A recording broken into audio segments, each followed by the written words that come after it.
BlackBerry 2004-2009-cu illərdə ən məşhur telefon idi. Yəni smartfonlar yox idi, amma BlackBerry var idi. BlackBerry özünün çox güvənli, çox qorumalı messengeri ilə birlikdə premium bir telefon idi. Smartfonlar peyda oldu, BlackBerry yoxa çıxdı. Amma deyəsən BlackBerry Classic geri qayıdır.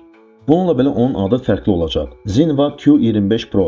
2014-cü ildə təqdim edilən BlackBerry Q20 BlackBerry 10-da işlədi və böyük populyarlıq qazandı. Telefon həqiqətən ikonik olmağı bacardı və onun bazardan getməsi bir çox istifadəçiləri narahat etdi. Alternativi yoxdur. 11 il sonra Zinva Technologies vəziyyəti düzəltmək və əfsanəni başqa bir ad altında canlandırmaq qərarına gəldi. Söhbət Zinva Q25 Pro-dan gedir. Ancaq burada vəziyyət BlackBerry Q20 ilə eynidir.